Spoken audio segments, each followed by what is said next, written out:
On n'est pas beaucoup, on est 240. Alors on est quand même beaucoup plus qu'avant, puisque en 2019, quand je suis arrivée, on était 130. Donc on a doublé nos effectifs. Donc c'est quand même dire l'intérêt que porte le ministère, y compris la direction du budget, aux problématiques de numérique en santé. Et on dit qu'on a 3 rôles. Alors vous savez, on parle comme les technos quand même un peu, puisqu'on est haut fonctionnaire, donc on ne peut pas s'en empêcher. Donc on a 3 rôles. On a un rôle de régulateur du système de santé. On vous expliquera comment. Alors certains de mes collaborateurs qui sont avec moi me disent « dis plutôt gardien du temple, c'est beaucoup mieux, ça se comprend beaucoup mieux que régulateur ». On fait des normes, et on fait des normes et standards. Et je vais en reparler. On a un deuxième rôle où, quand même, on met en œuvre les normes et standards qu'on décrète, on va dire. Et vous nous connaissez, ceux qui sont médecins, sur les cartes de professionnels de santé que vous avez certainement tous dans votre portefeuille, alors qui marchent plus ou moins bien. Dès que je croise un médecin, il me dit « Ah ben tiens, j'ai un problème avec votre agence, ils ne m'ont pas répondu au support, est-ce que vous pouvez faire quelque chose ?» Alors, venez me le dire, parce qu'en général, c'est réglé rapidement quand c'est moi qui m'en occupe. Voilà. Quand ça passe par moi plus que par le support, ça va plus vite. Malheureusement encore, ou heureusement. Donc on fait les cartes de professionnels de santé, on fait tout ce qui est identité numérique pour les soignants. On fait aussi d'autres systèmes qui m'ont permis de croiser notre ministre de la Santé, puisqu'on fait le système d'information des SAMU et les systèmes d'accès aux soins, donc, où il était très présent. Donc voilà, on fait des systèmes d'information pour le grand public et pour le national. Et en fait, notre dernier rôle, c'est un rôle de ce qu'on appelle promoteur et valorisateur. On aide à déployer le numérique en santé sur les territoires, auprès des régions et auprès des soignants. Voilà à peu près ce qu'on fait rapidement. Alors, quand on dit oui, mais ok, mais alors qu'est-ce que vous faites vraiment? Alors, c'est vrai que quand il y a eu la crise du Covid, on a bien vu que, vous l'avez tous, je pense, vécu, quand Santé publique France présentait le nombre de malades du Covid, il y avait des chiffres qui variaient. Alors, de temps en temps, c'était beaucoup, après, c'était un peu moins. Alors déjà, il y avait des petits problèmes de régulation sur le week-end, mais en fait, surtout, on ne savait pas identifier clairement une personne, puisqu'il n'y avait pas d'identifiant national de santé pour les patients. Et donc, quand la personne arrivait, on n'était pas sûr que c'était la même, on l'a réidentifiée, etc. Voilà. Ça fait partie des choses où on s'est dit il faut avoir une identité unique pour les patients. C'est des choses très simples, mais quelque part essentielles. Il a fallu mettre en place tout le dispositif SIDEP pour remonter les tests, les résultats des tests antigéniques, mais tous les labos n'avaient pas du tout les mêmes normes.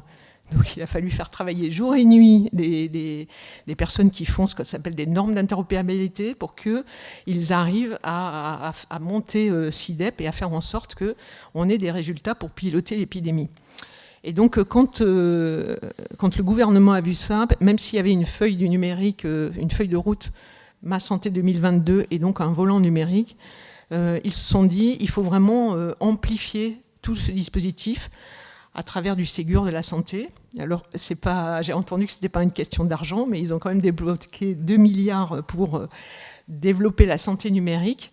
Et ces 2 milliards, à quoi ils vont servir? Ils se sont dit, il faut vraiment qu'on booste tout ce qui est ce qu'on appelle, nous, l'interopérabilité, c'est-à-dire, en fait, décloisonner la ville et l'hôpital, faire en sorte que quand vous sortez de l'hôpital, votre compte-rendu d'hospitalisation, votre lettre de liaison, elle soit arrivée au médecin généraliste avant que vous alliez le revoir, votre médecin traitant, ce qui n'était pas le cas aujourd'hui. On fait en sorte que les comptes-rendus de biologie remontent automatiquement, les comptes-rendus de radio, qu'il y a un volet de synthèse médicale qui alimente un espace santé.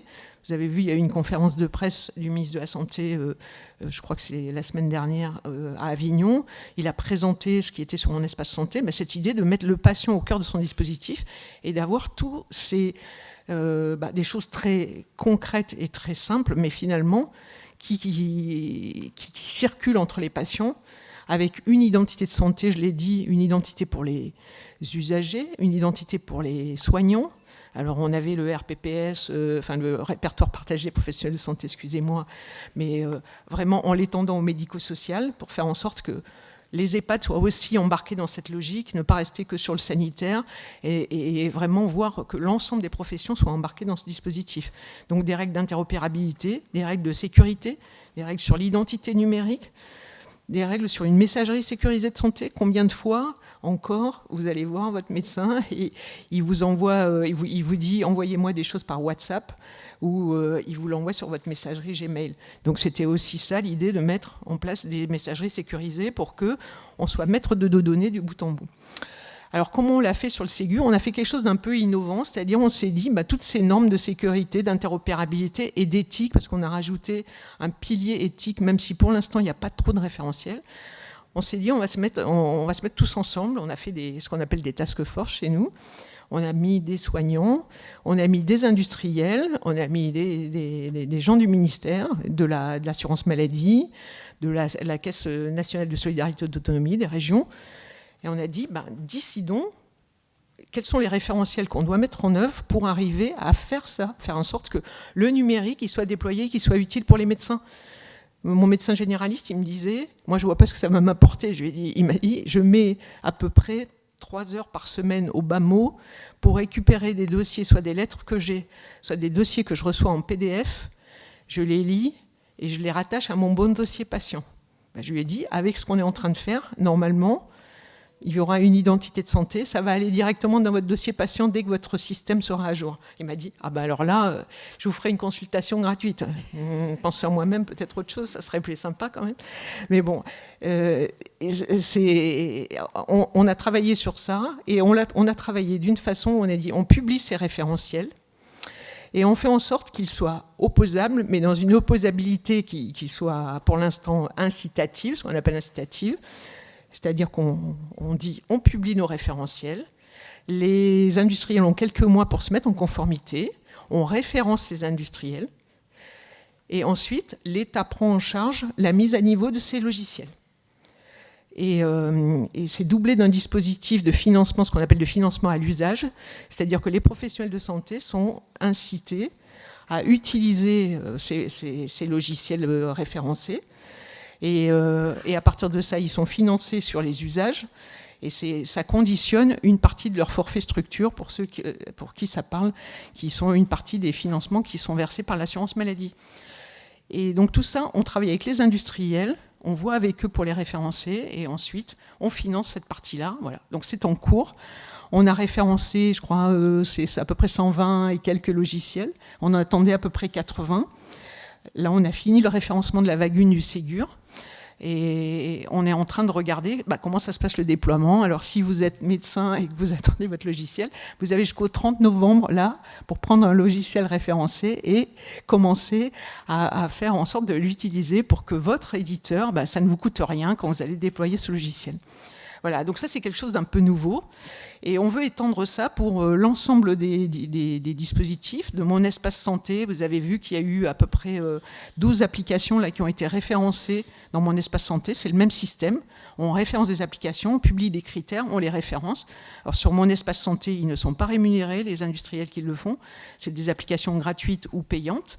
Mais donc il y a ce système de référencement. Et on est aussi en train de le faire sur la partie télémédecine, télésurveillance. On a publié un référentiel au niveau de tout ce qui est justement télésurveillance, parce qu'on s'est dit, les dispositifs médicaux, il faut aussi les normer, peut-être de façon différente, peut-être un peu moins, que ça soit un petit peu moins contraignant, parce qu'il y a déjà beaucoup de normes, et notamment des normes européennes sur les dispositifs médicaux. Mais on vient de publier le premier référentiel sur la télésurveillance. Et si ça marche bien, on sera le premier pays européen à rembourser tout ce qui est des dispositifs médicaux de télésurveillance. Voilà un peu où est-ce qu'on en est. Après, il faut qu'on travaille aussi sur l'innovation. Il faut qu'on travaille sur la future feuille de route du numérique en santé, la 2023-2027.